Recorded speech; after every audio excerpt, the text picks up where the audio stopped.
మీకు రైతులంటే పట్టలేదా? ఇంతసేపు రైతుల సబ్జెక్ట్ చెప్తే మీరేమో హైడ్రామా. నేను ఒకటే చెప్తా ఉన్నా, నాకంటూ పాపం కొంతమంది మీడియా మిత్రులకు కూడా తెలియదు. మీరు కొండలరెడ్డి మాయలో, రేవంత్ రెడ్డి మాయలో ఉన్నారు కొంతమంది. మీకు నేను చెప్తా ఉన్నా, వాళ్ళు ఎవరో మీరే అనుకోండి, నేను చెప్పాల్సిన అవసరం లేదు. ఈ మాయలో ఉన్న వాళ్ళు ఎవరైతే ఉన్నారో, నాకంటూ ఏ ఫామ్ హౌస్ లేదు, స్పష్టంగా చెప్తా ఉన్నా. నా మిత్రుడు ఒక ఆయనకి ఫామ్ హౌస్ ఉంటే నేను లీజ్ మీద తీసుకున్నమాట వాస్తవం. ఒక 7 ఏళ్ళ నుంచి లీజ్ మీద ఉన్నమాట వాస్తవం. ఒకవేళ అది FTLలోనో బఫర్లోనో ఉంటే నా మిత్రుడికి నేను చెప్తా, దగ్గర ఉండి అవసరమైతే నేను కూడా పోయి, ఎందుకంటే నేను లీజ్ మీద ఉన్నా కాబట్టి అక్కడే ఉండి నేను దగ్గరుండి కూలగొట్టించి వస్తా.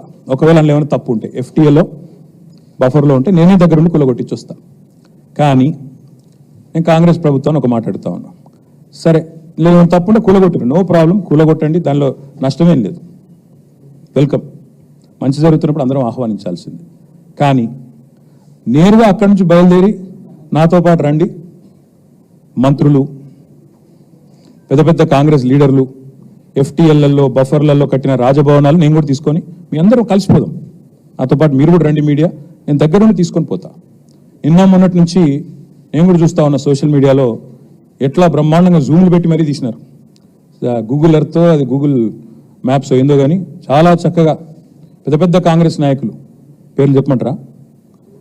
రెవెన్యూ మంత్రి గారు పొంగులేటి శ్రీనివాసరెడ్డి గారు, తర్వాత KVP రామచంద్రరావు గారు, ఆ తర్వాత పట్నం మహేందర్ రెడ్డి గారు FTLలో, తర్వాత ఇంకెవరున్నారు బా, సుఖేందర్ రెడ్డి గారు కౌన్సిల్ చైర్మన్ గారు, తర్వాత మన ఉన్నారు మధు యాష్కి గారు, ఇంకా చాలామంది ఉన్నారు.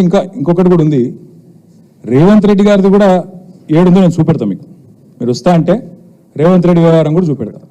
ఎక్కడుందో మీకు శాటిలైట్ మ్యాప్లు పంపుతా, చూసుకోండి. నేను ఏమంటున్నా అంటే ఐ వెల్కమ్. ఎక్కడ నా పేరు మీద ఏదో మీడియాలో ఏదో వేసేసి ఏదో జరిగిపోయింది, ఏమో అయిపోతుంది, ఆడమైనా తప్పుంటే కొట్టండి, నేను ఎందుకు వద్దంట.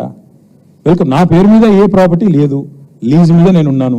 మా ఫ్రెండ్ నన్ను తిట్టుకుంటాడు కావచ్చు ఈ మాట చెప్పినందుకు, ఇంతెందుకు మాట్లాడినారో నాయన నువ్వు అని, జీవితాంతం తిడతాడు కావచ్చు, పర్వాలేదు. నేను తప్పు జరిగితే దాన్ని కూల్చడంలో నేను దగ్గరుండి సహకరిస్తా. ఆడికెళ్ళి అట్లే కలిసిపోదాం. అదే హైడ్రానో అమీబానో ఇది ఉంది కదా, దాన్ని తీసుకొని ఆడికెళ్ళి పోదాం. పోయి సీదా మనం పొంగులేటి శ్రీనివాసరెడ్డి గారితో మొదలు పెడదాం. ఎందుకంటే మంత్రి గారు కదా, వాళ్ళ తమ్ముడు కూడా అక్కడే ఉన్నాడు FTLలో, కూడా పెడదాం. చలో ఒకటే రోజు మనందరం ప్రజలకు పారదర్శకంగా ముందుండి నిలబడదాం. మీరు మేము, నాకు ఎలాంటి ఇబ్బంది లేదు, ఎలాంటి అభ్యంతరం లేదు. They want to take some action, let them take.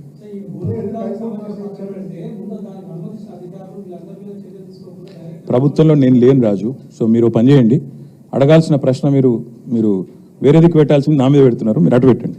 వాళ్ళు ఎవరి మీద యాక్షన్ తీసుకుంటారంటే నాకు అభ్యంతరం లేదు బ్రదర్. అధికారుల మీద తీసుకోమను, ఎవరెవరి మీద తీసుకోమను, నాకేం అభ్యంతరం లేదు. నేను అనేదల్లా ఒకటే, తప్పు నేను చేస్తే కూడా చర్య తీసుకోండి, తప్పు కాంగ్రెస్ వాళ్ళు చేస్తే కూడా అక్కడికి వెళ్ళి సీదా కాంగ్రెస్ వాళ్ళ కాడికి పోదాం.